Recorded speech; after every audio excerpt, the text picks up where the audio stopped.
ಸಿದ್ಧಾರ್ಥ ನಗರಕ್ಕೆ ಹಕ್ಕುಪತ್ರ ನೀಡಿ ಎಂದು ಗೋವಿಂದರಾಜುಲು ಮನವಿ.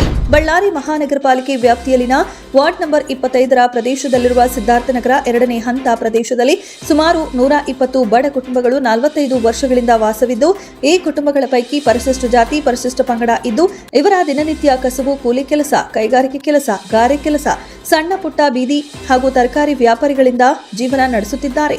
ಇವರು ವಾಸ ಮಾಡಲಿಕ್ಕೆ ಯೋಗ್ಯವಾಗಿರುವ ಮನೆಗಳು ಇರುವುದಿಲ್ಲ ಮತ್ತು ಹಕ್ಕುಪತ್ರ ಇರುವುದಿಲ್ಲ.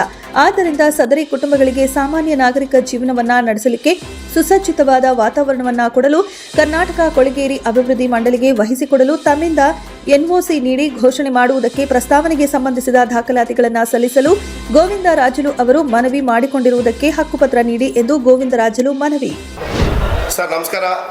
ನನ್ನ ಹೆಸರು ಗೋವಿಂದರಾಜುಲು ಅಂತ 25ನೇ ವಾರ್ಡಿನ ಸದಸ್ಯನಾಗಿ ನಾನು ಇವತ್ತು ಮನವಿ ಪತ್ರವನ್ನು ಜಿಲ್ಲಾ ಅಧಿಕಾರಿಗಳಿಗೆ, AC ಸಾರಿಗೆ, ಸ್ಲಮ್ ಬೋರ್ಡ್ ಆಫೀಸ್ಗೆ, ಆಯುಕ್ತರಿಗೆ, ಅದೇ ರೀತಿಯಾಗಿ ಪೂಜಾ ಮಹಾಪೌರರು ಕೂಡ ಇವತ್ತು ಮನವಿ ಪತ್ರವನ್ನು ಕೊಟ್ಟಿದ್ದೀನಿ.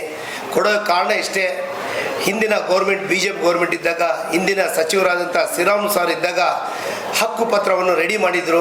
ಆ ಹಕ್ಕುಪತ್ರವನ್ನು ಮನೆ ಮನೆಗೆ ತಲುಪಂಥ ಕೆಲಸ ಮಾಡಿರಿ ಅಂತೇಳಿ ಕೂಡ ನಾನು ನಿಮಗೆ ಗೊತ್ತಿದೆ. ಒಂದು 4 ತಿಂಗಳ ಕೆಳಗೆ ಉಪವಾಸವನ್ನು ಕೂಡ ಕುಂತಿದ್ದೆ. ಕೊಡ್ತೀನಿ, ಒಂದೇ ತಿಂಗಳಲ್ಲಿ ಕೊಡ್ತೀನಿ ಅಂತರು. ಇಷ್ಟುವರೆಗೆ ಅವ್ರಿಗೆ ತಲುಪಿಲ್ಲ. ಇದು ರಾಯಲ್ ಫೋರ್ಟ್ ಎದುರಿಗೆ ಸರ್ ಸಿದ್ಧಾರ್ಥ ನಗರ ಅಂತೇಳಿ 180 ಮನೆ ಇದ್ದಾವೆ. 60 ವರ್ಷದಿಂದ ಅಲ್ಲೇ ವಾಸ ಮಾಡ್ತಿದ್ರ. ಎದಕ್ಕೆ ಸರ್ ಹಕ್ಕುಪತ್ರ ಕೊಟ್ಟರೆ ಅವರು ಬ್ಯಾಂಕಲ್ಲಿ ಇಕ್ಕಿ ಮನೆಗಳು ಕಟ್ತಿದ್ರೆ, ಮಳೆಗಾಲ ಬರಾಕತ್ತೆ, ಭಾರಿ ತೊಂದರೆ ಇದೆ. ದಯವಿಟ್ಟು ನಿಮ್ಮ BP ನ್ಯೂಸ್ ಇದರಿಂದ ಗೊತ್ತಾಗಲಿ, ದಯವಿಟ್ಟು ಕೊಡಬೇಕಂತೇಳಿ ವಿನಂತಿ ಮಾಡ್ತೀನಿ ಜಿಲ್ಲಾಧಿಕಾರಿಗಳಿಗೆ, ಮಹಾಪೌರರಿಗೆ.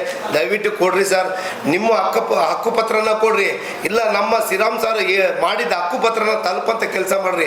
ಪೆಂಡಿಂಗ್ ಮಾತ್ರ ಇಕ್ಬಿಡ್ರಿ. ದಯವಿಟ್ಟು ಜನಕ್ಕೆ, ಬಡ ಜನಕ್ಕೆ ಹೆಲ್ಪ್ ಮಾಡಬೇಕಂತೇಳಿ ಇವತ್ತೆಲ್ಲರೂ ಬಂದಿದ್ದೀವಿ.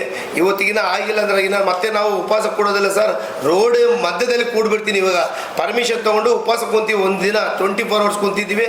ಈ ಆಗಿಲ್ಲ ಅಂದ್ರೆ ರೋಡ್ ಮಧ್ಯದಲ್ಲಿ ಕೂಡಂತ ವ್ಯವಸ್ಥೆ ಕೆಲಸ ಮಾಡ್ತೀನಿ ಅಂತ ಹೇಳಿ ವಿನಂತಿ ಮಾಡ್ತೀನಿ ಸರ್. ಏನಿಲ್ಲ, ಹಕ್ಕುಪತ್ರವನ್ನು ಇದ್ದಿದ್ದ ಹಕ್ಕುಪತ್ರವನ್ನು ಎದಕ್ಕೆ ಸರ್ ಇದು ಕೊಡ್ತಾ ಇಲ್ಲ? ರಾಜಕೀಯ ಇದಕ್ಕೆ ಮಾಡ್ತಾ ಇದ್ರಿ. ದಯವಿಟ್ಟು ಹಕ್ಕುಪತ್ರವನ್ನು ಕೊಡ್ರಿ. ನನಗೆ ಓಟ್ ಹಾಕಿ ಗೆಲ್ಸಿ ಗೋವಿಂದರಾಜುಲು ಒಳ್ಳೆ ಕೆಲಸ ಮಾಡ್ತಿದ್ದಾರೆ ಅಂತೇಳಿ ಹಾಕಿದ್ದಕ್ಕೆ ನೀವು ಏನಾದ್ರು ಪೆಂಡಿಂಗ್ ಮಾಡ್ತೀರಾ? ಬೇಕಂದ್ರೆ ರಾಜಕೀಯ ಬಗ್ಲಿಕ್ಕೆ ಡೆವಲಪ್ಮೆಂಟ್ ಹಕ್ಕುಪತ್ರವನ್ನು ಕೊಡ್ರಿ. ರೆಡಿ ಇದ್ದಿದ್ದ ಹಕ್ಕುಪತ್ರ ಮನೆ ತಲುಪಂತ ಕೆಲಸ ಮಾಡ್ರಿ. ದಯವಿಟ್ಟು ಅವ್ರ ಎಜುಕೇಷನ್ ಈಗ ಮನೆ ಮನೆಗೆ ತಲುಪಿ ಕೊಡ್ರಿ. ಬಡವ ಜನ ಇದಾರ, 10/10 ಐತೆ, 10/20 ಐತೆ. ಅದರಲ್ಲಿ 6 ಇಂದ 8 ಜನ ಮಲಗ್ತಾರ. ಅವ್ರಿಗೆ ಎಲ್ಲನ ಬ್ಯಾಂಕಲ್ಲಿ ಹಕ್ಕುಪತ್ರ ಇದ್ರೆ ಬ್ಯಾಂಕಲ್ಲಿ ಲೋನ್ ಕೊಡ್ತಾರ. ಕೆಳಗೆ ಮೇಲೆ ಮನೆನ ಕಟ್ಕೊಂಡು ಅಣ್ಣ ತಮ್ಮಂದರು ಇರ್ತಾರ ಅಂತೇಳಿ ವಿನಂತಿ ಮಾಡ್ತೀನಿ ಸರ್. ಪ್ಲೀಸ್ ದಯವಿಟ್ಟು ಕೊಡ್ರಿ ಸರ್. ಸರ್, ನಾನು ವಾರ್ಡಿನ ಕಾರ್ಪೊರೇಟರ್ ಇದ್ದೀನಿ ಸರ್. ಜನಕ್ಕೆ ಅಲ್ಲೆಲ್ಲ ಬಡ ಜನ ಇದ್ದಾರೆ ಸರ್. ಎಲ್ಲರೂ ಪರಿಶಿಷ್ಟ ಜಾತಿ, ಪರಿಶಿಷ್ಟ ಪಂಗಡ ಜನ ಇರೋದ್ರಿಂದ ಅವ್ರು ಬೆಳಿಗ್ಗೆ ಹೋಗಿ ಮನೆ ಕೆಲಸ ಮಾಡ್ತಾರ. ಒಂದೊಂದು ಕೆಲಸದಲ್ಲಿ ಕೆಲಸ ಮಾಡಿದರೆ ಅವರು ಮನೆ ನಡೀತಾರೆ ಸರ್. ಇವತ್ತು ಅವರು ಬಂದು ನನಗೆ ಹೇಳ್ತಾರ, ಅಣ್ಣವರೇ ದಯವಿಟ್ಟು ನಮಗೆ ಹಕ್ಕುಪತ್ರವನ್ನು ಕೊಡ್ರಿ, ದಯವಿಟ್ಟು ನನಗೆ ಸಹಾಯ ಮಾಡ್ರಿ. ನಮಗೆ ಮನೆ ಸ್ವಂತ ಇಲ್ಲ, ಮನೆ ಇದ್ದಾವ ಬ್ಯಾಂಕಲ್ಲಿ ಎಲ್ಲ ಏನಾದ್ರೆ ಪೇಪರ್ ಕೇಳ್ತಾರ. ಬ್ಯಾಂಕಲ್ಲಿ ಪೇಪರ್ ಕೊಟ್ಟಿಲ್ಲ ಅಂದರೆ ನಮಗೆ ಕೊಡ್ತಾನೆ ಇಲ್ಲ. ಹೆಂಗಾದ್ರೂ ದಯವಿಟ್ಟು ಸ್ವಲ್ಪ ಹೆಲ್ಪ್ ಮಾಡೋಣ ಅಂತ ಹೇಳಿ ಕೇಳ್ತಾರೆ ಸರ್. ನಾನು ಜೀವ ಇರೋರಿಗೆ ಬಡ ಜನಕ್ಕೆ ಇರ್ತೀವಿ ಅಂತ ಕೂಡ ಹೇಳಕ್ಕೆ ಹೆಚ್ಚು ಮಾಡ್ತೀನಿ ಸರ್.